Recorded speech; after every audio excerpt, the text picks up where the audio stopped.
Hello everybody, welcome back to Watch Time. It's been ages since I've made a video, and I kind of want to start making them again. I had a lot of really positive interactions with people who are into this as well, and just through work and various other things I've just totally neglected to make videos, so I thought I'd make a bit of a return with a state of the collection video. As I always say, please excuse the fact that these videos are anything but professional. You can probably tell that I'm holding this camera with my own hand. It's an iPhone camera. I don't edit or anything, so please do excuse that. So I'm going to jump straight into it. We're already nearly a minute in and all I've done is ramble on. So these are two watches that I'm definitely selling at the minute. These are on eBay. This is a basic sort of Seconda dress watch. As you can see here, it does have quite a nice leather strap. Well, it looks nice anyway. The quality is decent, but it's not anything special, of course. Does nothing but tell the time. It's still got its original stickers on it there. Japan movement, British design apparently. 30 meters water resistance, just very basic. Timeless design. And I'm selling it because basically I never wear it. I got it for a really good price from High Street Jeweler in the UK, and I'm never going to wear it, so that's up for sale on eBay at the minute. Next up, we do have something slightly more interesting. We'll have a what I believe will have been originally a Seiko SKX, but it's had a mod done to it. Mod obviously being short for modification. So you can see here, I think as far as I can tell, the bezel is original. That hasn't been a mod, so it probably did come with a black bezel, but the pips have been changed to a red colour, which is pretty nice. And it has the Guy Fawkes or anonymous face there. So I got this off eBay. This is a really well done mod. The quality is excellent. I've got absolutely no interest in anonymous or Guy Fawkes. I just like the design of it. Something a little bit unusual about it. This is a sort of a really well-known watch in the watch collecting world. I mean, many people who don't care about watches also have an SKX, but you can see here it's a fairly substantial watch. This is the case back here. It has like the Japanese sort of wave, Seiko being a Japanese company. Scuba diver, it says. So maybe, I mean, I'm no expert on Seikos if I'm honest, so maybe this isn't an XKX, it might be a different model, but it looks like one. It's automatic, as you can see there. Has the date, screw down crown. It's actually got a new Seiko strap on it. So this one's for sale as well. I like it, but I just never wear it. Pretty cool though. It's kind of the nice thing about mods is that they really are quite unique. You're not really going to see anyone else with a mod unless by some crazy coincidence you've done the same mod. So it's quite interesting. And this one's for sale as well. So they're the two watches that are definitely literally on the chopping block because they're for sale. Now I'm going to open this here, this watch box, with one hand, which isn't that easy. Right, here we go. So these are the pieces that some of you might have seen before if you've been watching the channel for a while. So I'm gonna, because the box is a mess and you can tell I haven't prepared this, I'm gonna lay these ones out in a bit more of a organized fashion. So a lot of these you won't have seen before. Some of them you will have. So if we start from left to right, we'll start with this, the 45mm Apple Watch Series 7 with the blue colored chassis or watch case, whatever you want to call it. Obviously not everyone likes the Apple Watch. I do like it and I do use it. The functions are incredible, and it's a really useful timepiece. I know a lot of watch collectors who collect mechanical pieces or do also use these as well, so it's not that unusual. So that's the first one. I'm actually wearing the put this up here, it's sliding away, the 41mm Series 7 as well. I've got one of those too. So let's move on now to more traditional watches. We've got here, this is an interesting watch here. It's Michel Herbelin. Now, I'm very, very aware that you don't pronounce it that way because it's a French company. You would not say it like that. But being English, I've got no idea how to pronounce things in French, unfortunately. So this is actually a made in France piece. It's a quartz piece. It's extremely thin, and I like it for that. I do like a thin watch. It has a butterfly clasp as well, which is pretty nice, very comfortable. So it looks a bit like that there, as you'll know. This one is very much a dress watch. It has really no water resistance. I think it's a 30-50 at the most. Very basic, very basic. Date, time, not a lot else. I think this was originally a lady's piece, but it fits my wrist pretty well. Definitely for the thinner wrist, not for a large male wrist, really. So that's that, and it's got kind of Breguet-ish numerals on it, and I really like the dial. The dial, I don't think it's enamel, but it has the appearance of an enamel dial, although it's a bit dirty at the minute, so it's hard to see it. Sapphire crystal, as you'd expect, stainless steel with the gold sort of inlay. So it's nice enough for a dress watch. That one is on the chopping block as well. I never wear this one. I have wore it for quite a few sort of formal occasions, you know, where you wear a suit or whatever, but really I don't wear it enough to warrant keeping it. I am obviously always trying to rotate the collection to make space for other pieces. This here, you could probably see exactly what this is trying to be. It's trying to be a Cartier tank, pretty much an exact copy of a Cartier tank. It's made by a company called Dugana, so it's a German company. I don't think the piece is made in Germany, but I bought it in Germany, and it has this third-party strap on it that I paid to put on it. It's makes it look a bit more older, antique-ish, and it is, to be honest with you, it is nice to look at. I'm sure many of you'll like it, but it is an absolute complete homage of the Cartier tank. As you can see, date, very basic, but nice, would look good with the suit. You'd be surprised what the Cartier designs look good with. They look good with most things, but it's not a Cartier, it's an homage, so it doesn't quite sort of come across the same way. You can always tell somehow they're just not quite the same, even if they're very close. By the way, in terms of pricing, I got this one used in a sort of a pawn shop in the UK. These are quite expensive at retail, relatively, usually £400 and above. I paid about £100 for this one. This one was about €100 as well. As you can see there, I mean, not a massive amount of money spent there so far. Just going to have a drink here. So, next up, we come to a piece that many of you will have seen.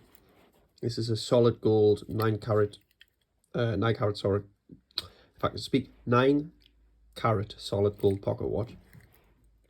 Now it's got a sterile dial, which means that it doesn't have the maker's mark on its front, but it's a Zenith. Now, because it's 9 carat gold, meaning fairly fragile, I don't like to open the back, so I suppose you'll just have to trust me that it's a Zenith. But it works superbly well. It keeps amazing time. It's obviously hand wound, and it's on this third party sort of gold replica chain. It's not a real gold chain, but it looks okay. It suits the watch. Does this get used? No, of course not. I wind it all the time, so I'm winding it now. It's got a gorgeous wind. I've just wound it a little bit there so you can see it going. Yeah, beautiful. It's from a long time ago, this one, I think, if I remember right. It's from the 1920s, and it's in such amazing condition, and I do love it. I'm never going to get rid of this. I do love it. You know, it's a nod to the past, and it literally is an antique, a bit of an heirloom now. So that one's going to stay. I do love that one, so that's good. Bit more of a positive one there. It's not going anywhere. This one is interesting. It kind of reminds me of the Porsche design watches. I don't know if any of you are familiar with that, the Porsche design. Very kind of futuristic. unusual shapes, sort of avant-garde design. It has 3 subdials there, which all work. It's not like a fake sort of subdial watch. They're all functioning. Quite cool. Date, you know, very, very black dial. Just going to clean up the dial off here so you can see it a bit better. The red strap is something I put on. It came on a black strap, so maybe it might look a bit more sort of standard with the black strap on. But the unusual thing about this one is that it doesn't have a brand name on it. I got it for that reason. I like the fact that it didn't have a brand name on it, because you do get a little bit brand conscious when you're into watches, that you always feel like you've got to be wearing something notable, which can be a bit exhausting. So this one, yeah, didn't pay very much for this. I think it was about 30 quid. It's obviously a quartz piece as well. Works really well. The subdials are really nice. It's great. It's all right, yeah. I'm not going to sell this because basically there's no point. It doesn't have a lot of value. Unless somebody can now swoop in and tell me it does. I really don't think it does. It's just an interesting design. A lot of people might hate it. It's a love or hate piece, this one. So there's that there. I don't even know what to call it because it doesn't have a brand. Right, now, a piece you'll all be familiar with. The Rolex Oyster Perpetual. This is a 36mm black dial. Had this for about 5 years nearly now. Beautiful watch. Obviously never going anywhere. It's doubled in value almost. I have got it on this black leather strap at the minute, but as you'll see in a sec, I have the original Rolex Oyster bracelet. I've had this since new. I got it at retail, just when you could walk into a shop and buy a Rolex. I got this. There's not really a lot to say about this one. It's just a great piece, you know, world famous piece. It's a collector's item, literally. Even though it's not very old, it's still a collectible item because it's so valuable now, and Rolex is such a rare currency now. So this one's obviously never going to go anywhere. This is definitely an heirloom. That's never going anywhere, that one. So that's really the heaviest hitter I have personally, as I'm sure you'll be aware. This, another interesting little piece, a Seiko 5, but, excuse me, I'd never seen a Seiko 5 in this shape before. It's actually tiny. If you put it next to the Rolex Oyster 36mm, you can see here it's quite a bit smaller than that. Probably, when I say probably, more than likely a lady's piece. But I got it because I've never seen an automatic watch so small before. Because it is so small, the case kind of has this weird sort of lump at the back where the rest of the movement goes. And silver dial with gold pips there. Very, very Japanese looking thing. It's got like almost like a Casio style bracelet, which I do like, if I'm honest. It's just tiny. It hand winds. It's got the day. It's just so cool that I think it fit all of that mechanical sort of work into a tiny little movement. It's really, really good. I like that. And it came with box papers, warranty. I got it brand new from a jeweler.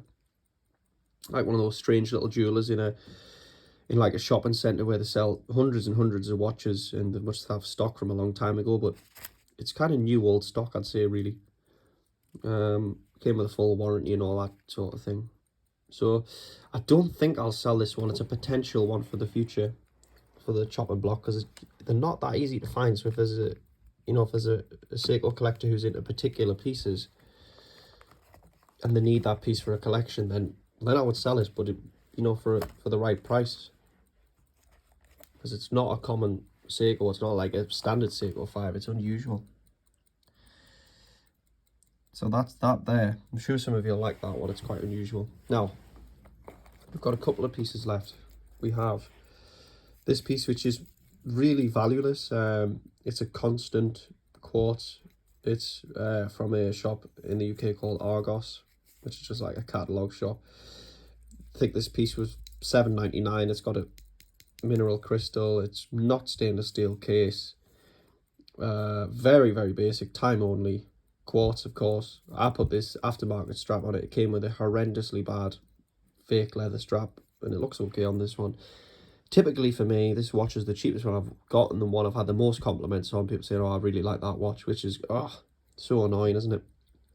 But I suppose we don't wear these to get compliments of other people, but yeah, really, really basic. I'm not going to sell this or get rid of it because there's no point.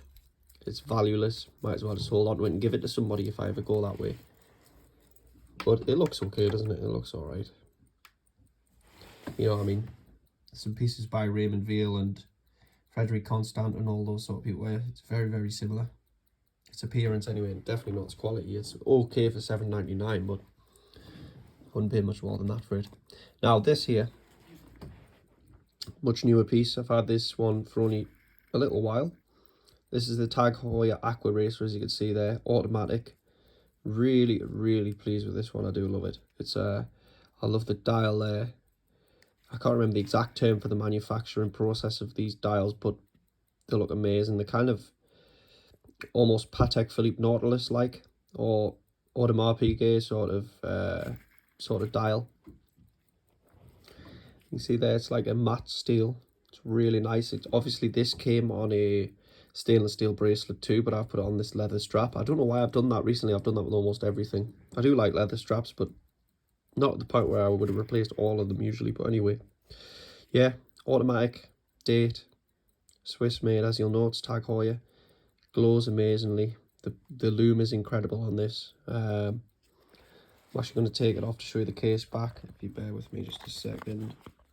So the case, I like the Tag Heuer always do a little bit of, there's kind of a little bit of a creative flair in the case back. This one happens to be kind of the compass point. So 200 meters water resistance. Swiss made, as I was saying. And yeah, aftermarket strap on there. It's a bit cold in here, so the bit of condensation on the dial. But yeah, I do love this one. This one's, again, it's keeper. It's keeper. It's the value is just completely there with Tag Heuer, in my opinion. With this sort of thing, the quality is incredible for the price. It's literally, I don't really feel any difference in quality between the Rolex piece and this piece. It's substantial, it's heavy, all the components are really well done. It's put together with real precision. Keeps amazing time, as you'd expect from a new modern piece. Screw down crown, it's just everything's there. Everything's there. Timeless design. I love the brown sort of colour of the dial as well.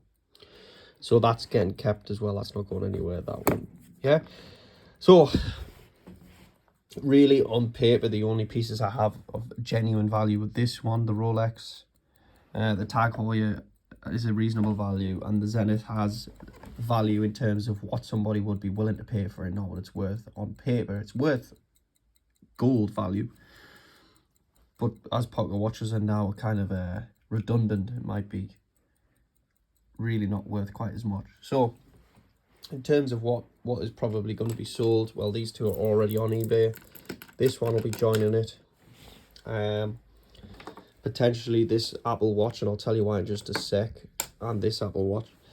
And that is because I am one of those bizarre people who've chosen to buy the Apple Watch Hermes.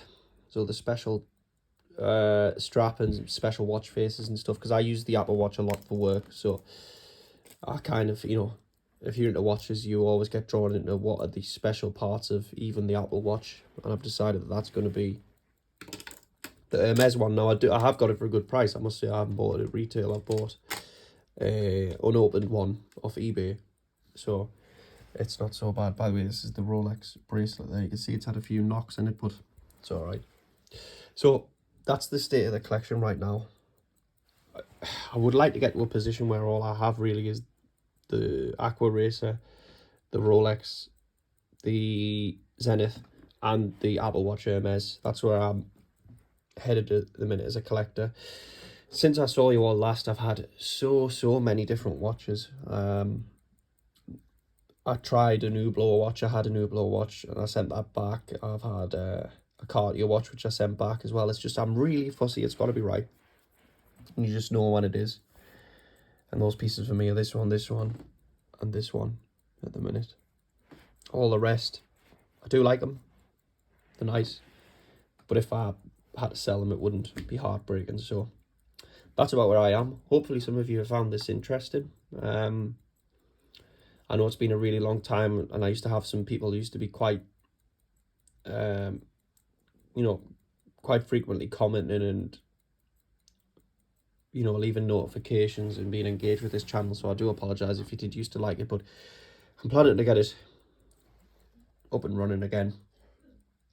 So please let me know what you thought of this video. If you want to leave any comments or any questions, or want to let me know what you've got in your collection at the minute, I'd love to see it. But yeah, there's some good pieces in here. Nothing incredible, but there's some good pieces in here. So let me know what you think, and I will see you in the next one.